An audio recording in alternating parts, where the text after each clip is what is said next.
back to Oh, Intro to Political Science, 110, Chapter 2.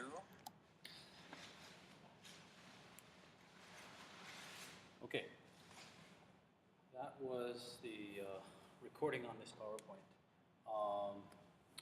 This is Chapter 2, Intro to Political Science. The chapter is really about the question, why should there be government at all? It's just a really quick overview going through the PowerPoint. The question of why there should be government goes back to a previous question about what's called the state of nature. So, state of nature is what was the world like before governments. So there are two major theories on the question. One was presented by Thomas Hobbes, who held that the state of nature before government was very harsh. It was, in his words, solitary, poor, nasty, brutish, and short. John Locke had a slightly better interpretation of the state of nature, and that was the idea that there were some rights, even in the state of nature, even before government. That everybody had a natural right to life, liberty, and property. Of course, neither had any experience of the state of nature. They're just speculating. You might look to indigenous peoples as the closest thing, closest example of what might exist before government. But even they have governments.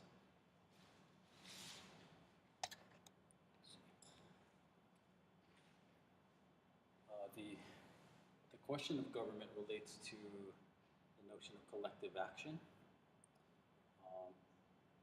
Collective action is coordinated action of groups. Unions, for example. Now, with unions, there's something called the collective action problem. Any large group that tries to act together has this problem, the collective action problem, and that is, how do you get everybody to equally contribute instead of contributing unequally to something that they're all going to benefit from? So the question with unions is, do you require members to pay the dues? So a union like Hawaii State Teachers Association is what they call a closed shop. It is a mandatory dues-paying organization. And so they don't have a collective action problem. But most unions, most groups don't have that ability to force participation, payment in this case. So it's an ongoing problem. A lot of problems in human society are actually collective action problems at some point. So one of the collective action issues in government is that of security. Security is always balanced off against freedom. So being in Hawaii, there's a good example of a way to address that, and that was, it's a bit hard to read, the screen is so big, the resolution gets really bad, but this says, Kanawai Mamalahoi, the law of the splintered paddle. Kamehameha I enforced a solution to this problem. Hi. Yeah, please do. Oh, are you in Poli-Sci 180? Yeah. Okay. I'm Tina. Oh, hi. Hi, nice to meet you. I'm actually doing a lecture for my other class, but Okay. just until class starts. Yeah, no worries, Trying Yeah, they're gonna leave when my husband comes, if that's okay. Yeah, sure. So the book talks about different types of security, state security, regime security.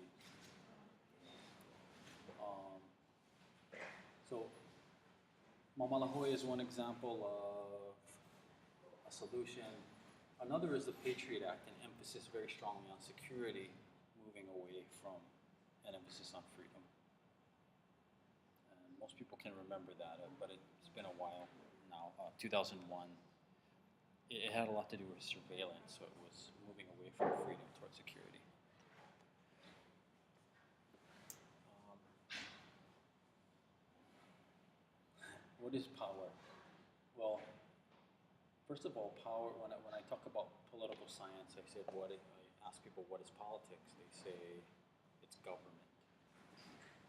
And government has a lot of power, but doesn't have all power. There's, for example, office politics. So some pictures from the office here. They have, there are alliances within the office. If you watch the show The Office, Dwayne here and Jim Halpert are always shifting alliances. They're allying with one person, and then they shift, and they team up against other people. And that's true in politics in general. There's an idea called political capital, the idea that you have almost like money to spend politically.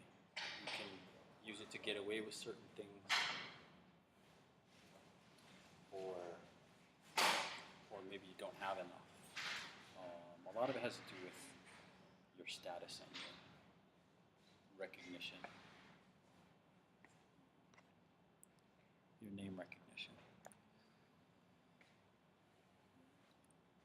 So if we're talking about the state of nature, we're talking about government, what about if there's no government? So there's a political theory called anarchy. Anything with archy has to do with government, and meaning no, none. Anarchy is the absence of any kind of overarching authority. It's popular among punk rockers. You see this symbol on punk rocker t-shirts. The most famous punk rock band here. And then there's a kind of apocalyptic genre of films like Mad Max that looks at what it might be like if there was no government. Or anarchy. On the other hand, there's hierarchy. Layers of authority within a group. So I think this one here is easier to see. You have the hierarchy of the Catholic Church. So at the top is the Pope, and you go down to cardinals, archbishops, bishops, down to priests. And this actually shows here that kings were actually inferior to popes. Great chain of being, that's a hard concept that I'll try to explain later.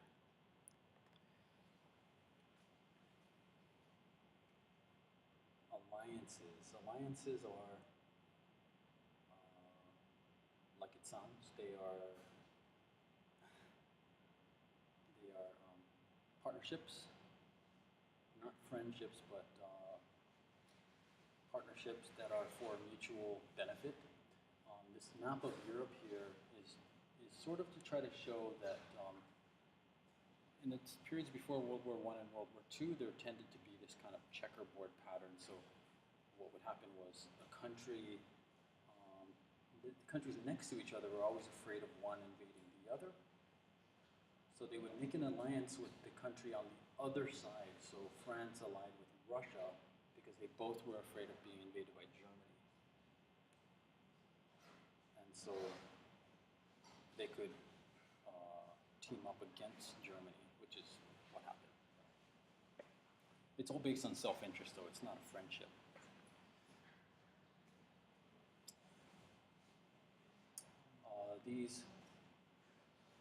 The formation of a government has to be done through some kind of group identity. So I have a lot of sort of German examples here. This is the composer Wagner. This is the philosopher Nietzsche. They were both involved in the creation of the identity of Germany, because Germany is a relatively new country. In about 1870s it unified. Before that it was a bunch of small states. And they had to create they had to use some kind of creation myth to get everybody to join together, understand an identity called German that didn't really exist before. It was sort of not as a country. So This is a scene from one of Wagner's operas that was used to sort of unify the German identity.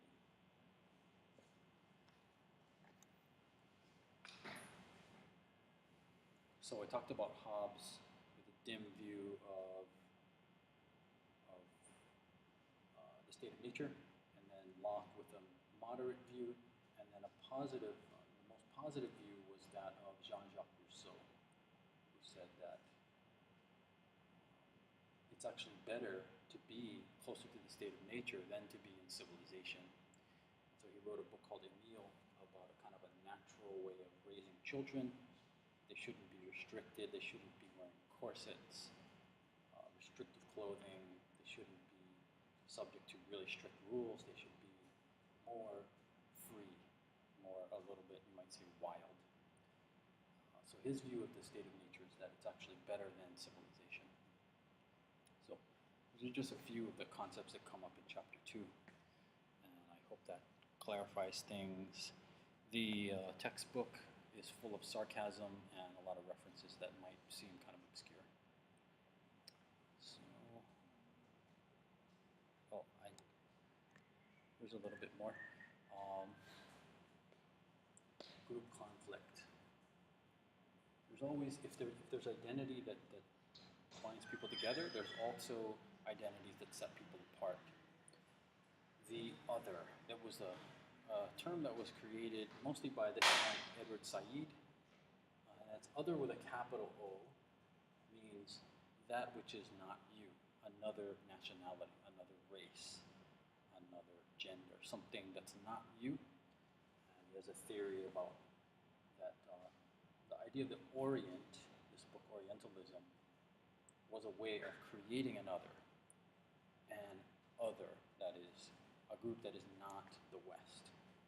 So it was not the Occident or the West, it was the Orient, it was the East. And his argument is that the West created that other, that it wasn't the East that created it. There's a theorist called Carl Schmitt who talks about the friend-enemy distinction, this idea that there's us and them, and all of politics is really based on that simple idea, friends and enemies.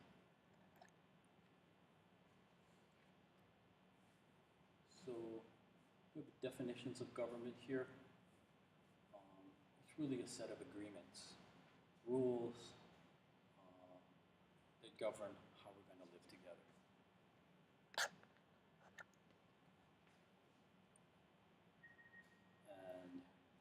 And because if everyone's unified under government, there needs to be some kind of leadership. Often those leaders can remove themselves somewhat from the interest of the people that they represent. And if they really do that to an extreme, that's a dictator or a tyrant or a despotic ruler. But we have some examples here along the spectrum. This is the former president of Egypt who was run out of office.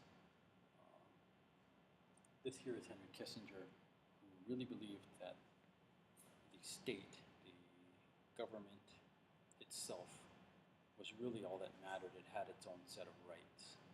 That's a view that's called realism, and we talked about that in chapter 1 a little bit.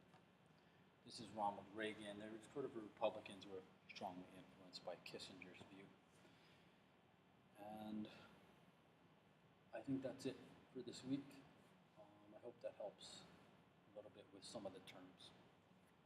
And I will see you next time.